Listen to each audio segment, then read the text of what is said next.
Bengaluru drugs కేసులో నటి హేమ విచారణ కొనసాగుతోంది. సీసీబీ పోలీసులకు కోర్టు అనుమతించడంతో నటి హేమను ప్రత్యేకంగా విచారిస్తున్నారు పోలీసులు. ఆమె రక్త నమూనాలను సేకరించి వైద్య పరీక్షకు పంపించగా మాదక ద్రవ్యాలు తీసుకున్నట్లు రిపోర్టు వచ్చింది. హేమను విచారించేందుకు 3 రోజుల కస్టడీ ఇవ్వాలని అధికారులు కోర్టును కోరారు. న్యాయస్థానం మాత్రం 24 గంటల పాటు ఆమెను విచారిస్తే చాలని తెలిపింది. అంతేకాదు ఇవాళ సాయంత్రం 5 గంటలకు మళ్లీ కోర్టులో హాజరుపరచాలని పోలీసులకు సూచించింది న్యాయస్థానం. దీంతో నటి హేమ దగ్గర నుంచి కీలక సమాచారం రాబడుతున్నారు పోలీసులు. పార్టీలో ఎవరెవరు పాల్గొన్నారు, డ్రగ్స్ ఎక్కడి నుంచి తెచ్చారు వంటి అంశాలపై ప్రధానంగా ప్రశ్నిస్తున్నట్లు తెలుస్తోంది.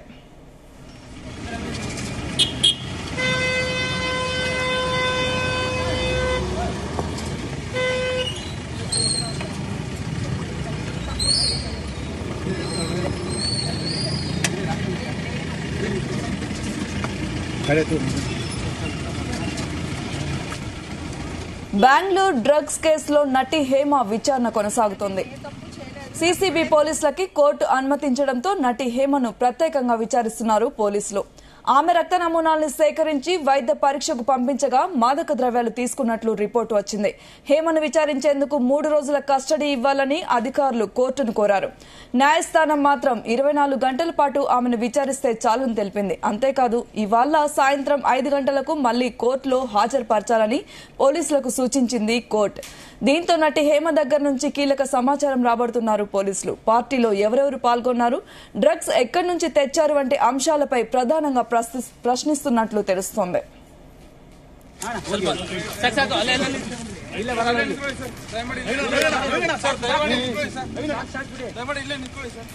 ఇక ఈ అంశంపై మరిన్ని అప్డేట్స్ మా ప్రతినిధి రవితేజ అందిస్తారు. రవితేజ, బెంగళూరు డ్రగ్స్ కేసులో సినీ నట హేమను విచారించాలంటూ కోరుతూ 3 రోజుల పాటు కస్టడీ పిటిషన్ దాఖలు చేయడం జరిగింది సీసీబీ పోలీసులు. దానికి కోర్టు 3 రోజులు కాకుండా 24 గంటలు అంటే 1 రోజు మాత్రమే అనుమతిస్తూ ఈ 1 రోజులోనే రావాల్సినటువంటి ఇన్ఫర్మేషన్ అంతా రాబట్టి కోర్టులో ప్రొడ్యూస్ చేయనట్టు కూడా కోర్టు ఆదేశాలు ఇవ్వడంతో సినీ నటి హేమని ఆల్రెడీ కస్టడీలోకి తీసుకున్నటువంటి సీసీబీ పోలీసులు అనేక కోణాల్లో ఈ కేసుని విచారణ చేపడతా ఉన్నారు. తన నుంచి ఆ వివరాలన్నీ కూడా రాబడుతూ స్టేట్మెంట్ రూపంలో రికార్డ్ చేసుకుంటా ఉన్నారు. ఈ రోజు విచారణ ముగిసిన తర్వాత సాయంత్రం 5 గంటలకు తిరిగి సినీ నటి హేమను కోర్టులో ప్రొడ్యూస్ చేయనున్నారు సీసీబీ పోలీసులు.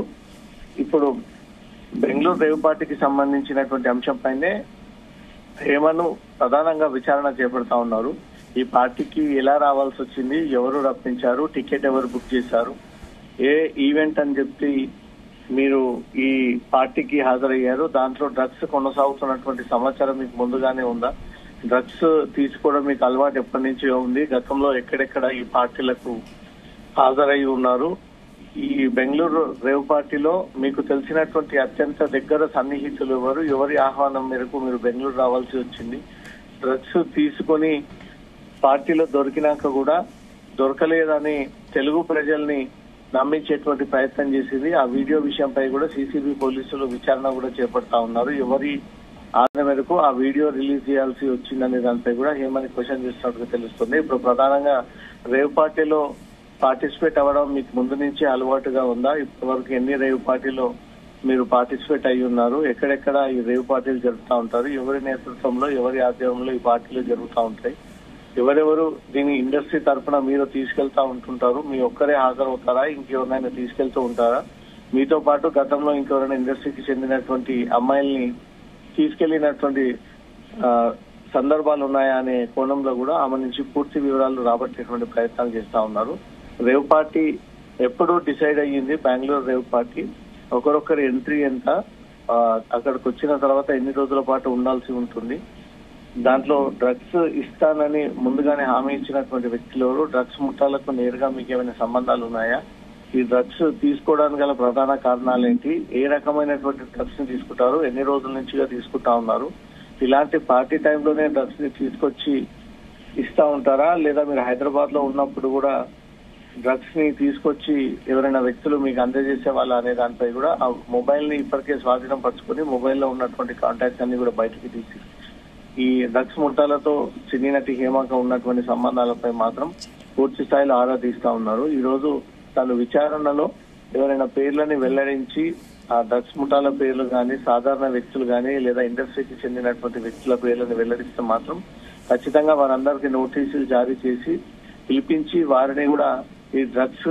కేసు విషయంలో కూడా విచారించేటువంటి అవకాశం ఉంది. హేమ ఈ రోజు విచారణలో ఏం చెప్పబోతా ఉంది, ఎవరు పేర్లని వెల్లడించబోతా ఉంది, తనతో కలిసి ఇంకా ఇండస్ట్రీలకు చెందినటువంటి వ్యక్తులు ఎవరెవరు హేమతో కలిసి రెగ్యులర్ గా ఈ పార్టీలకు, రేవ్ పార్టీలకు, ఈ డ్రగ్స్ పార్టీలకు అటెండ్ అయ్యేవారు అనే దానిపై కూడా సిసిబి పోలీసులు తెలుగు అధికారుల్ని పెట్టి తెలుగు అధికారుల నేతృత్వంలోనే హేమని విచారణ కొనసాగిస్తా ఉన్నారు. తన నుంచి కూడా ఈ ప్రాపర్ ఇన్ఫర్మేషన్ అంతా కూడా రాబట్టేటువంటి ప్రయత్నాలు జరుపుతా ఉన్నారు. సౌమ్య, ఓకే, అయితే రవితేజ వైద్య పరీక్షల్లో హేమ డ్రగ్స్ తీసుకున్నట్టు తేలింది కదా, మరి హేమ మీద ఎలాంటి చర్యలు తీసుకునే అవకాశం ఉంది సిసిబి? ఇప్పటికే డ్రగ్స్ పార్టీ జరిగిన తర్వాత అక్కడ పట్టుబడ్డటువంటి అందరివి కూడా రక్త నమూనాలు తీసుకొని ఇవన్నీ ల్యాబ్ కి పంపి ఇవన్నీ నార్కోటిక్ టెస్ట్ నిర్వహించిన తర్వాతే ఎవరెవరు డ్రగ్స్ తీసుకున్నారు, ఏ రకమైనటువంటి డ్రగ్స్ తీసుకున్నారు, మోతాదుకు మించి తీసుకున్నటువంటి వ్యక్తులు అనే దానిపై కూడా బెంగళూరు పోలీసులు వైద్యుల సహాయం తీసుకొని వారి ద్వారా 103 మంది యొక్క శాంపుల్స్ తీసుకోగా దాంట్లో 86 మంది కూడా పాజిటివ్ వచ్చినట్టుగా కూడా ఆ రిపోర్ట్స్ పోలీసులకు అందాయి. దాంతో 27 మంది మహిళలు ఉండగా 59 మంది పురుషులు డ్రగ్స్ తీసుకున్నట్టుగా కూడా ఈ రిపోర్ట్ వెల్లడైంది. దాంట్లో సినీ నటి హేమ, ఇటీవల ఇండస్ట్రీలో కొత్తగా అడుగుపెట్టినటువంటి ఐశ్వర్య, ఇంకొంతమంది యూట్యూబ్ స్టార్స్, ట్విట్టర్ స్టార్స్, వీరంతా కూడా తెలుగు ఇండస్ట్రీకి చెందినటువంటి వ్యక్తులు. అధికంగా తెలుగు వారి ఉన్నారంటూ కూడా బెంగళూరు పోలీసులు గుర్తించి ల్యాబ్ నుంచి వచ్చినటువంటి రిపోర్ట్ ప్రకారంగా ఎవరెవరు డ్రగ్స్ స్వీకరించారనే దానిపై కూడా పరిశీలన చేసుకొని డ్రగ్స్ స్వీకరించిన వారందరూ కూడా నోటీసులు జారీ చేయడము, 1, 2, 3సారి కూడా నోటీసులు రెస్పాండ్ అవ్వకపోవడంతో హేమను అరెస్ట్ చేసినట్టే కూడా మిగతా వ్యక్తులను కూడా అరెస్ట్ చేసి కోర్టులో ప్రొడ్యూస్ చేసినట్టుగా తెలుస్తుంది. హేమ మొదటి నుంచి ఈ బెంగళూరు రేవ్ పార్టీ కేసులో డ్రామా కొనసాగిస్తా ఉంది. అక్కడే ఉండి లేనని నమ్మించేటువంటి ప్రయత్నం చేయడము, ఇంటికి వచ్చిన తర్వాత నేను హైదరాబాద్ లో ఉన్నానంటూ కూడా ఒక బిర్యానీ వీడియో రిలీజ్ చేయడము, మళ్ళీ తన ప్రేక్షకులకు ఇంకో వీడియో రిలీజ్ చేసి తన సంబంధం లేదు అంటడము. పోలీసులు నేను అరెస్ట్ చేసిన తర్వాత కూడా బెంగళూరుకి నేను ఇప్పుడు వచ్చాను, గతంలో ఎప్పుడు రాలేదు, ఇప్పుడు నా దగ్గర నుంచి శాంపిల్స్ తీసుకొని అది ల్యాబ్ కి పంపుతా ఉన్నారు. పోలీసులు తన పైన కక్ష పెంచుకున్నారు. పోలీసులపై నేను న్యాయ పోరాటం చేస్తాను, ఎలాంటి చెడు అలవాట్లు లేనటువంటి నన్ను ఈ కేసులో అనవసరంగా ఇరికించి తప్పుడు కేసులు తన పైన నమోదు చేశారంటే మాత్రం హేమ ఈ రకమైనటువంటి స్టేట్మెంట్ ని వెల్లడిస్తా ఉంది. కానీ కోర్టుకు కావాల్సినటువంటి సాక్ష్యాధారాలు హేమ డ్రగ్స్ తీసుకుందా లేదా అనే దానిపై తీసుకున్నట్టుగా ల్యాబ్ నుంచి వచ్చినటువంటి రిపోర్ట్ ని కోర్టులో ప్రొడ్యూస్ చేయడంతో ఇమీడియట్ గా 14 రోజులు జ్యుడిషియల్ రిమాండ్ విధించింది. సిసిబి పోలీసులు 3 రోజుల పాటు కస్టడీ కావాలనుకోవడంతో 24 గంటలు ఒక్కరోజు మాత్రమే కస్టడీకి అనుమతించారు. ఒక్కరోజు మాత్రమే హేమ నుంచి అన్ని ప్రాపర్ వివరాలన్నీ కూడా రాబట్టి ఇంకా దీంట్లో ఇంక్లూడింగ్ ఎవరైనా ఉంటే మాత్రం వారందరూ కూడా నోటీసులు జారీ చేసి ఎవరిని వదలకుండా కేసును విచారించాలంటూ కూడా కోర్టు ఆదేశాలు ఇచ్చినట్టుగా తెలుస్తోంది. సౌమ్య.